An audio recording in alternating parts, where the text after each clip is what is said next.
work it.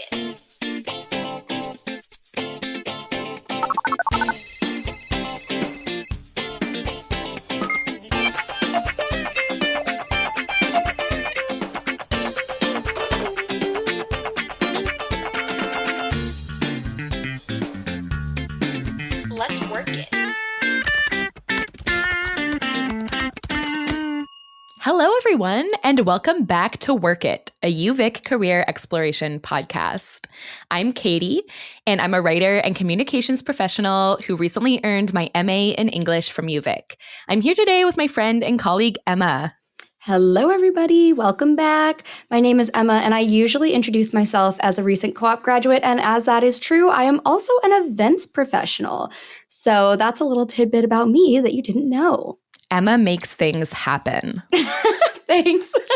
I try. Before we move into today's episode, I want to take a moment to acknowledge that, as always, we're recording today at the University of Victoria.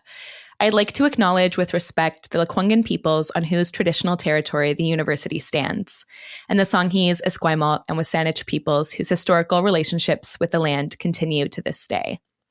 Today, we're diving back into our Ask an Expert feature, where we talk about all your biggest career and work-related questions, even the ones you might not know how to ask. I'm really excited today to be joined by Amy Chen. Amy is a UVic Applied Linguistics Program alumni currently working at UVic as an Equity, Diversity, and Inclusion Career Advisor.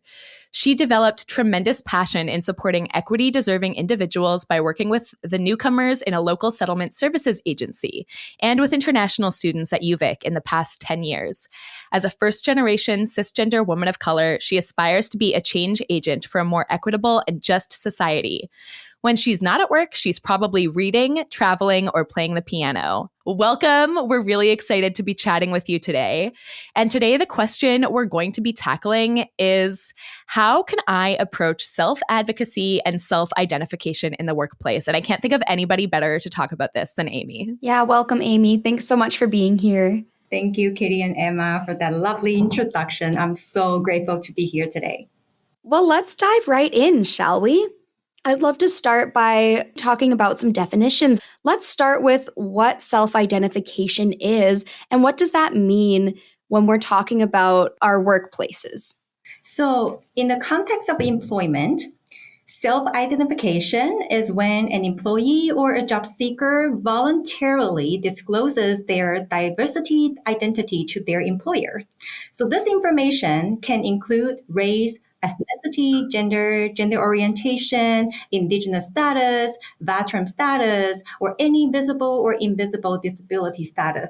While self-identification is optional, under the Employment Equity Act, federally regulated employers such as banks, post office, telecommunication services, etc., they are required to make efforts to collect and report race, ethnicity, and gender statistics to federal government for human rights enforcement purposes.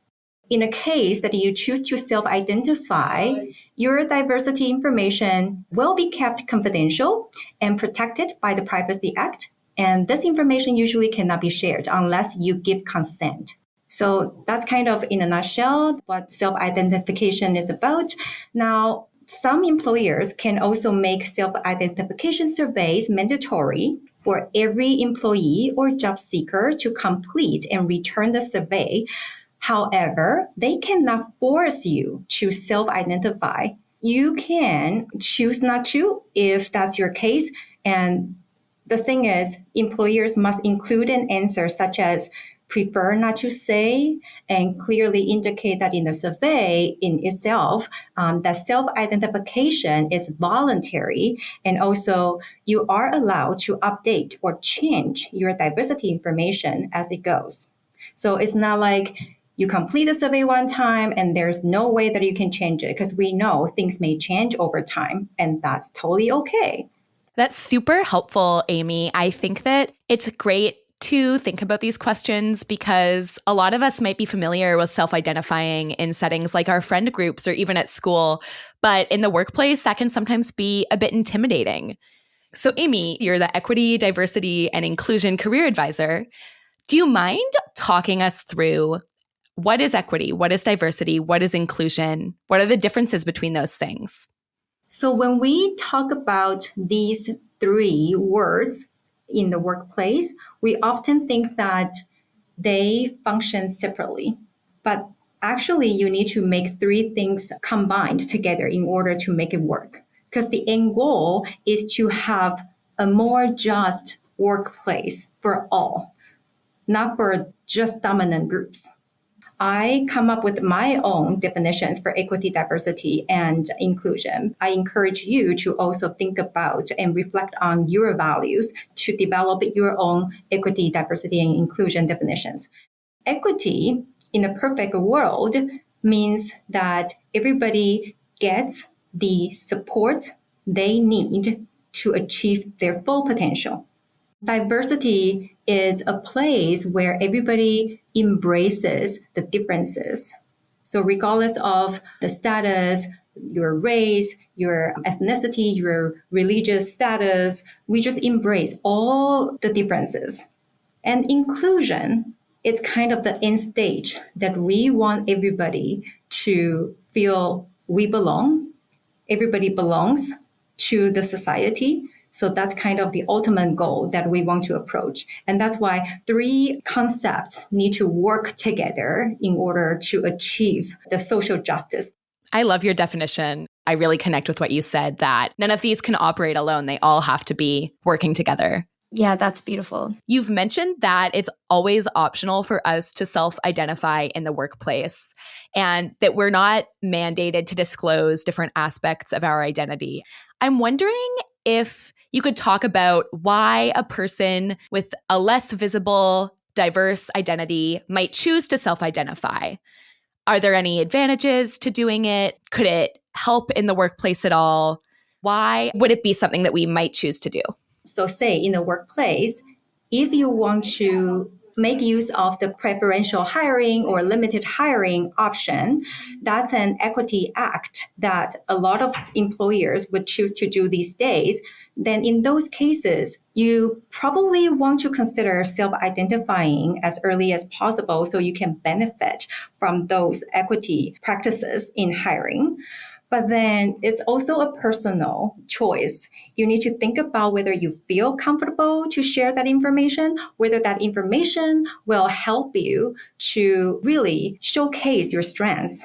Or do you feel by sharing that information, you will feel a little bit vulnerable, and then you feel like you may have that imposter syndrome, saying that maybe I was chosen because of my special identities, not because of my qualifications for work. So there are so many questions that you need to formulate before you make that final decision on when to disclose and then how to disclose.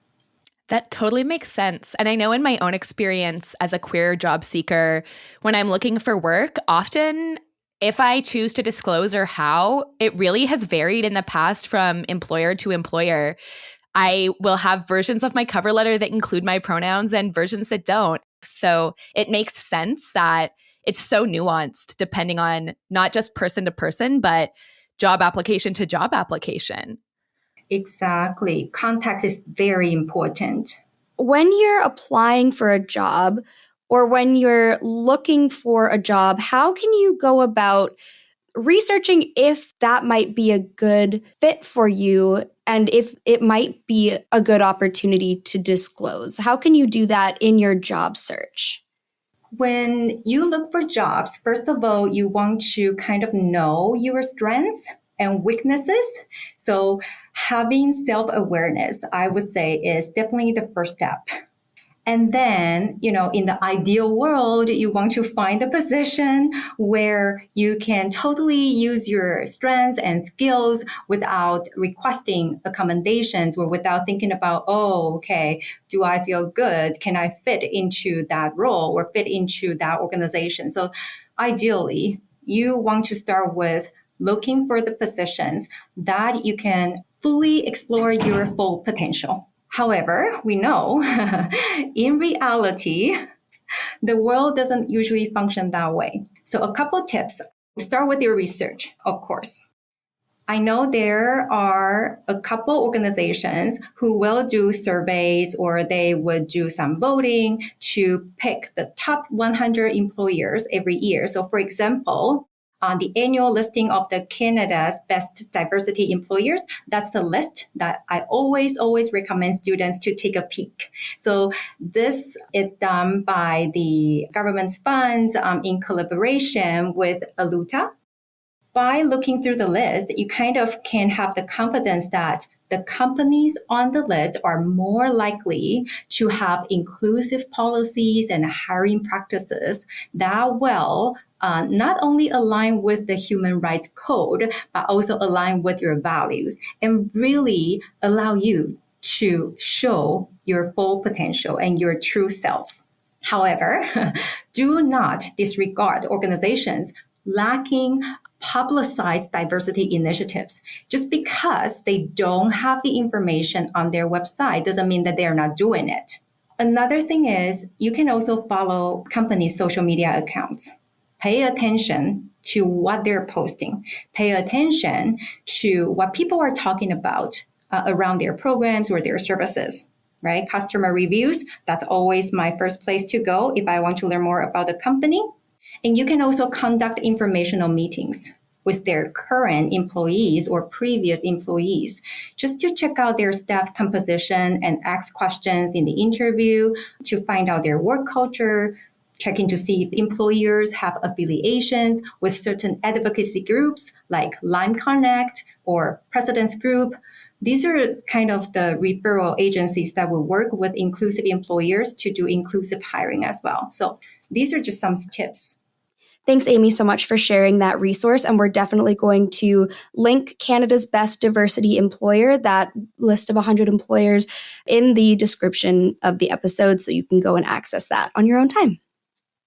So, Amy, let's say that we found a great workplace, we love our job, and we need an accommodation for the work that we're doing, but we're not sure what exactly to ask for or what exactly that accommodation is that's going to help. We just know that we need some extra support.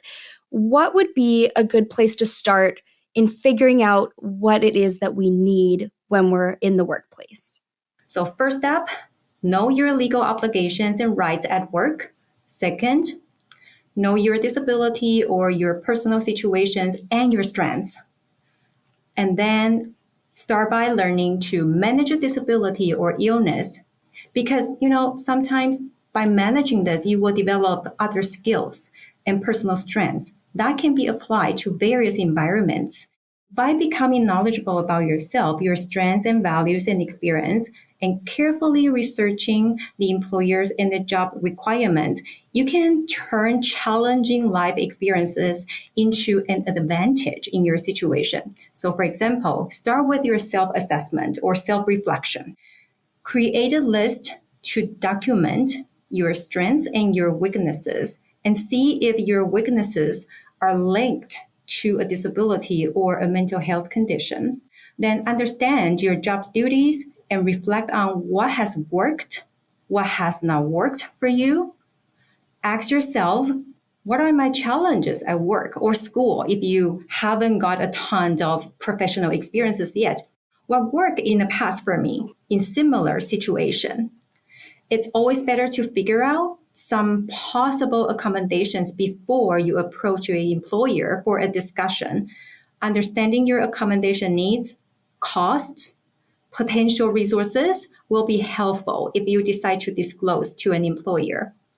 So some examples of the range of accommodations in use are flexible work schedules, modified shifts, reduced hours, or like you can get some support in technology or environment support, personal attendant, a job coach, peer mentoring, such and such. So again, there are different resources that you can explore. And as long as you know how to bring that up and then what accommodations can make you work better, then you can bring those for a discussion.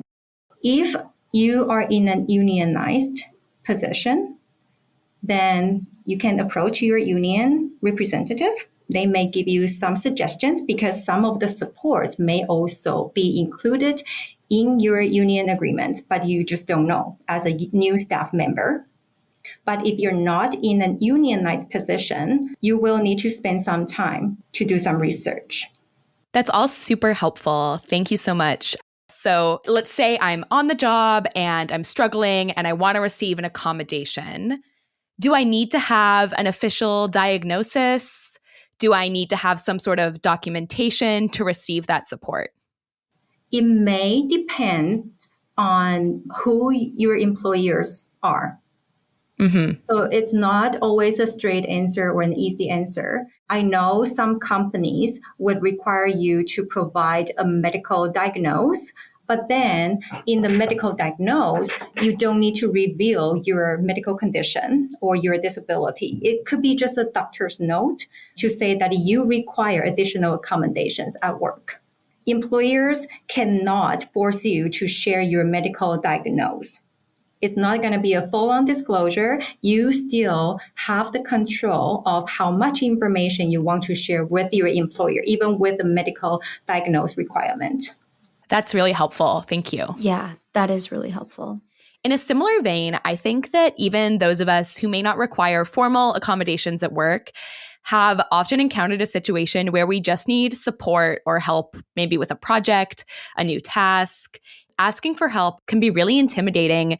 I'm wondering if you have any strategies or techniques for overcoming some of that imposter syndrome and how students can get a little bit more comfortable asking for help at work beyond formal accommodations.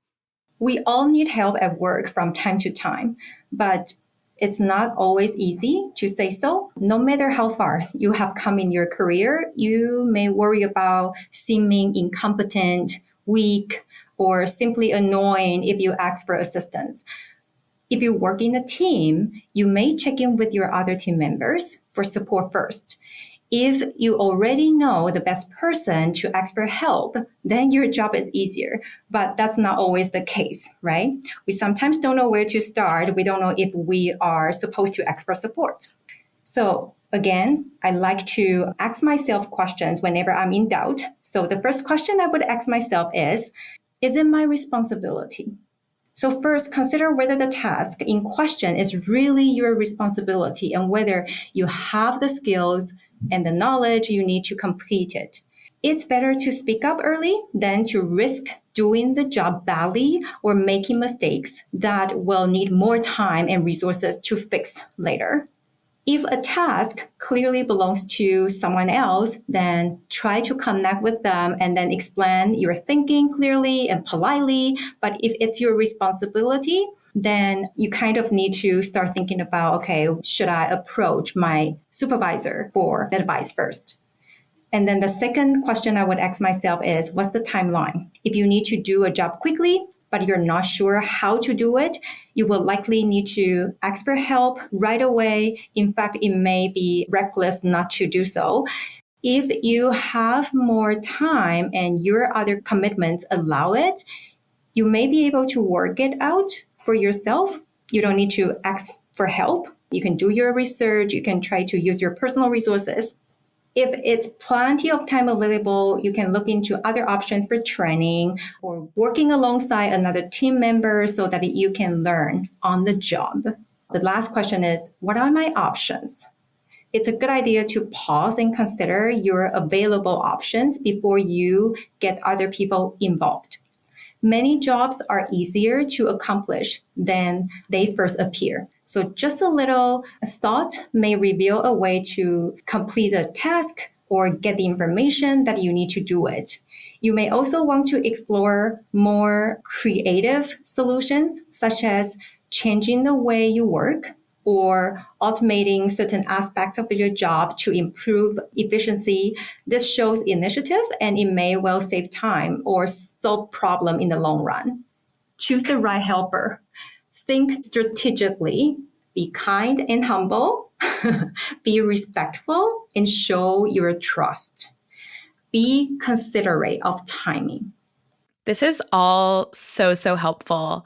I appreciated your point about when you do have a timeline that allows for it, taking the opportunity to learn on the job and how that can really show initiative. I know for myself, I do a lot of writing in my role and I know how to write. I got an English degree, but often I'm faced with specific types of writing that I've never done before. So instead of asking, how do I do this? I will ask, is there an example of a good version of this that we've used in the past? Or do you have something I can look at and reference? And then I try to sort of reverse engineer my own product from those examples. Looking into professional development opportunities that you might have at work, especially for tasks that you find are coming up often. If you're needing to do a lot of photography, maybe there's an opportunity for you to take a course in Photoshop. That really speaks to those like longer timelines and what you said about showing initiative, that when it's not urgent and you have a chance to sort of upskill in your existing position, it's great to take advantage of that. I couldn't agree more. And another point that was really good too was the way that we ask for help. And in those situations, like you said, where time is short and we have to ask, it could be reckless not to. I love that piece of advice, by the way. It is important how we ask and being humble and taking into account what other people's schedules look like. And I wonder if you might be able to give an example of how you would approach a coworker or your supervisor, knowing that you need an answer to a question quickly and you know that they've got a lot on their plate. How might you go about asking? That's never happened to us. No, never. I don't ask Katy on the daily to do work for me. But I'm always volunteering. I'm like, Emma, can I do this? Emma, are you okay? Emma, do you have enough time? See, I like how you demonstrate how well you two work together right now, because again, first off, you need to develop that trusting relationship with your team members and with your supervisor, even before you need help. That's so essential. You need to start banking your trust in your account. If you have that trusting relationship, then the next step would be easier, right? We know that these days people are overwhelmed at work. So when you get a project, you need to start by planning out the timeline carefully and then try to understand whether you would need extra support. Approach them as early as possible. That's the best. Checking in, I always suggest to maybe schedule regular check-ins with your supervisors or with your team members. Those can be just like 20 minutes, 30 minutes per week, but then you can use those pre-booked meeting times to also request support if needed. That's such great advice. An ounce of prevention is worth a pound of cure. When you have those standing meetings, it's built into your work routine that you're bringing up problems or challenges you might have or tasks you want to receive support with. And it makes it easier because it's already in your schedule that you have this time to connect with your team members. Exactly. I think COVID changed a lot of the ways that we work and live. And this is one thing that a lot of people forget after the pandemic. So having those regular check-ins are essential to building relationships and also building a stronger team. And I think it's a reasonable thing to ask for, too. If you're at a workplace and maybe those meetings aren't automatically built in with your role, I think there's no shame in asking your team or asking your supervisor, whoever it is that you're working with, can we do semi-regular meetings, whether it's bi-weekly or weekly or even monthly, just having something there. I don't think that's an unreasonable ask. Absolutely not. And I mean, I've been in the position myself of asking for this. When I first started my current role, we were having weekly meetings with our whole team, but I didn't have anything built into the schedule with me and my supervisor. And the moment of courage when I was like, hey, it would really help me if we had a weekly check-in, completely changed my level of confidence in my role. And it's helped me build a better relationship with my coworkers. So it's like, I truly cannot recommend it enough. It's okay to ask. So we've talked a lot about getting support in the workplace, and in a perfect world, we all have supportive, values-focused workplaces and positive relationships with our coworkers, and we can thrive at work. But sometimes, unfortunately, that's not the case.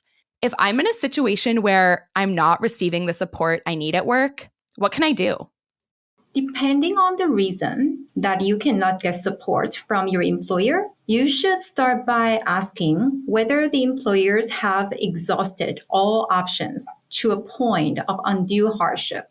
So, for example, is your condition going to cause a safety concern to yourself or others at work? Or the assisted technology just exceeds the cost of the employer's range that they can afford. Also, make sure that the reason for refusal is not due to your inflexibility to accept an alternative option or the employers lacking the knowledge of possible accommodations for you. After you check all those, sometimes it may require you to do some research work to take initiative to gather more information and advocate for yourself. If you are, again, in a unionized position, you can contact your union representative to discuss your options first. But if you're not in a unionized position, you will need to spend time to understand your legal rights and then the possible accommodations that you can ask. There may be nonprofit organizations such as UVic Can Assist and Lime Connect, or government agencies like WorkBC that you can reach out to explore any funding options that you can bring back to your employers for a discussion. If you have considered all options and feel that you may have been discriminated against due to your disability, then you can consider your legal options. Right? You can file a human rights complaint if you want to. The BC Human Rights Tribunal lists organizations that can help you if you feel that you have been discriminated against. BC Human Rights Clinics offers free or low-cost legal consultation as well. So again, try to think about all your options. Has the employer exhausted all the options? Have you tried to be flexible to consider all the alternative options? If none of that works for you and your employers, then you can have another conversations with legal counsels and then see what other steps you may be able to take. That's also helpful. And all of those resources that Amy mentioned will be linked below if you need to reference them or want to look into them further. Early on in our conversation, Amy, you mentioned that sometimes job seekers or people who are new on the job feel some imposter syndrome, especially if they've disclosed or have a visible marginalized identity. They might feel that they've been hired because of that identity and not because of their skills, competency, and qualifications. How do you help students tackle this feeling of imposter syndrome or issues of tokenization in the workplace? This is such a good question. And I have to say that this is also a very complicated topic that we can probably spend days or weeks to explore. But I do talk to a couple students who experience this tokenism at work. So it's not easy when you feel you are tokenized. So first of all, acknowledge your feeling. It's a valid feeling. If you feel that way, then you probably want to find somebody where you can safely share your feelings. If you have friends, if you have coworkers who work with you closely, then talk to them. Have some conversations around your performance at work and then see how they feel about your work. If all the feedback that you get is positive, then I would say sometimes it's you overthinking. That could be a possibility. We tend to criticize ourselves more than how we criticize other people's work. Especially those of us who are part of underrepresented groups are just trained into that overthinking, perfectionism, and needing to work 10 times harder. Yeah, exactly. And I've talked to so many people who self-identify as being neurodivergent, and the struggle is this world is created for neurotypical people. So a lot of the norms are not created considering people's differences. So that's one thing we need to encourage everybody to think about and reflect on. Whose norms am I fitting? If it has nothing to do with it and you still feel that you're tokenized, approach your supervisor And then try to have a conversation around how you feel like your presence may not be a big contribution. And then ask about their opinion on your job performance first. So you're given a task where you don't think you can use your identity to perform the task, or you choose not to. Again, it's your opportunity to say no. You don't always need to say yes to prove that you are competent at work, unless, of course, it's required in that job. If students have more questions about this or anything else we talked about today, are there any resources, events, or programs where they can get support with this topic or learn more? So a lot of the information I shared today is drawn from the Disability Alliance BC's Disclosing Your Disability Guide. Another thing I want to let you know is our EDI team will hold dropping hours on every Wednesday from 1 to 4 in the UVic McPherson Library, room 135G. If you couldn't make it within those dropping hours, you are welcome to book an appointment via the Learning in Motion portal under the EDI support calendar. Jenna and I will be happy to support your decision-making process on any EDI-related topics, or we would love to hear your stories and experiences that can help Co-op and Career improve our services to minority students and alumni. All the information about the drop-in hours and how you can book an appointment will also be shared. Thank you so very much, Amy, for joining us today and for sharing all of these amazing resources and all of your insight. I think it's going to be really, really useful for everyone listening. Yeah, thank you so much for your expertise and your time and your wisdom. And we'll make sure that students know how they can connect with you if they need more support or have more questions. Thanks again. Thank you. Work It is developed and distributed by Co-op and Career Services at the University of Victoria. The podcast is hosted by Katie DeCoste and Emma Elveland and produced by Katie, Emma, and Joy Poliquin. Today's guest was Amy Chen. Our theme music and art were created by Emma Elveland with audio editing by Emma Elveland. If you enjoyed today's episode, subscribe and you'll never miss an update. To learn more